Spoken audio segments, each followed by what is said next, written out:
शिवम पांडे जी बेंगलोर से वाराणसी। गुरुदेव आपके चरणों में कोटि कोटि प्रणाम। गुरुदेव, पता नहीं किस कर्म से रीझ कर प्रभु श्री कृष्ण हमारे जीवन में आए और लक्ष्य के साथ इस मन से परिचय कराया।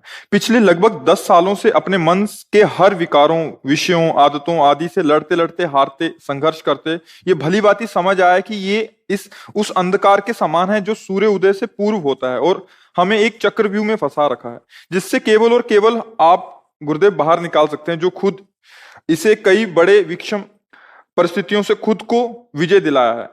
महाराज जी ये कह रहे हैं कि उनसे बाहर निकलना चाहते हैं जो जब आज तक हारे अपने आप को अनुभव किया कि 10 साल से हार गए। मतलब हार तभी होती है जब हम इनमें होते हैं। इनसे अलग होने पर हार नहीं हो सकती, ध्यान रखना। जो काम, क्रोध, लोभ, मोह, मद, मत्सर, विकार पर विजय प्राप्त करना चाहता है, तो गुरुजनों ने, भगवान ने जो हमें युक्ति दी वो हम तुम्हें बता रहे हैं। इनका काम होता है आपको अपने में लपेट लेना। जैसे काम जागृत होगा तो ये आपको अनुभव में नहीं आएगा कि मेरे अंतःकरण में काम जगा है। आपको ये आएगा मेरे में काम, मतलब मेरी इच्छा है कि मैं भोगूं। लपेट लिया आपको। आप अलग हैं, अंतःकरण अलग है। अंतःकरण के अहम धर्म में काम का आगमन हुआ, स्फुरण हुआ, संकल्प बना, चेष्टा के लिए वो प्रेरित करता है। बुद्धि उसकी जब तक दस्तखत नहीं करती तब तक वो कुछ नहीं कर सकता। होता क्या है कि हम सीधे उसमें तदात्म हो जाते हैं। मेरे मन में काम आ रहा है ये तो हम बोल रहे हैं, लेकिन मैं ही काम भोग करना चाहता हूं, इच्छा ये जागृत हो गई। अंदर से देखना, आप कभी ये अनुभव कर पाते हैं क्या कि मन में काम है, मैं देख रहा हूं, मेरे में काम नहीं है? ऐसा कभी देखते हैं आप? मन में क्रोध आया, मेरे में थोड़ी क्रोध है, मैं क्रोध को देख रहा हूं, इसलिए मैं क्रोध को पी जाऊंगा। मन को अनुमति नहीं दूंगा कि तो क्रोध की कोई लीला कर सके, काम की कोई लीला कर सके। यहां हम कमजोर हैं। आप हमारी बात को समझ पा रहे हैं ना? हम तत्काल तन्मय हो जाते हैं उसमें। मैंने ये सोचा, मैं ऐसा करूंगा। अहंकार विमूढ़ात्मा करता हमिति मन्यते, ये मूढ़ता उसको बार बार भ्रष्ट करती रहती है।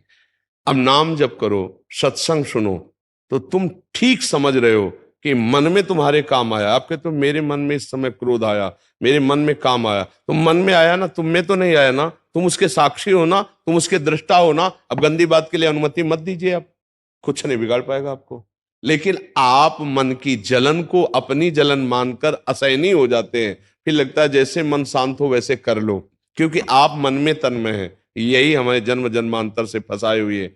मन की जलन अपनी जलन, मन की मांग अपनी मांग, मन की हर्षित होना अपने को हर्षित होना, मन का शोकित होना अपने, यही हमारा बंधन है, और कोई बंधन नहीं। इसी बंधन को तुम अच्छे से समझ जाओ कि तुम्हारी मांगे ये सब नहीं है। उन मांगों में कुछ सही टिक लगाना है और कुछ नहीं। जो धर्मयुक्त है उसमें सही का निशान लगा दो।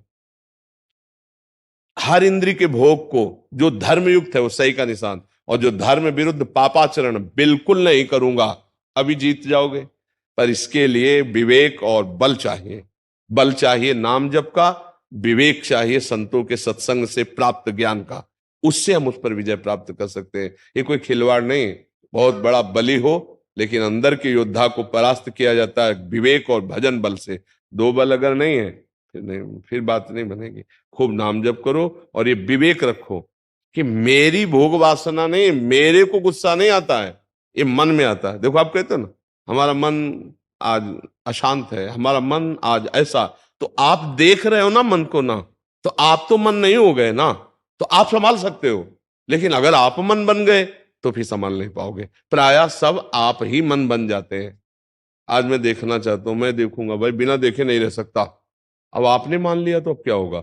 आज मैं भोगना चाहता हूं, बिना भोगे मैं नहीं रह सकता।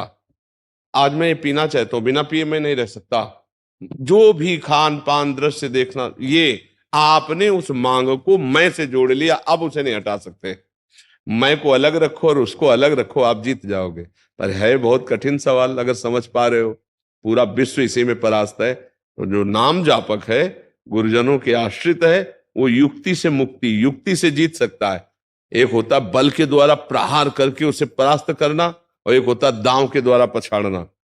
तो 100 किलो वाले को 60 किलो वाला दांव से मार देगा। 100 किलो वजन वाले को अगर दांव का खिलाड़ी है तो 60 किलो उसका वजन है, लेकिन 100 किलो वाले को मार देगा। तो यद्यपि मन बहुत बलवान है, लेकिन आपका भजन बल और आपका विवेक बल उससे बचा लेगा, नहीं मार देगा। बड़े बड़ों को मार देता है। मन को चेला बनाए वही गुरु। सब मन के चेला होते हैं, कोई बिरला ऐसा होता है जो मन को चेला बना ले, नहीं मन ही के सब चेला होते हैं। आप पक्की बात समझ लेना। जगत गुरु वही जो मन को चेला बना ले, मन को अधीन कर ले। मन मारिया तन बस में कीना, हुआ भरम सब दूर, बाहर से कछ दिखत लाई अंदर चमके नूर।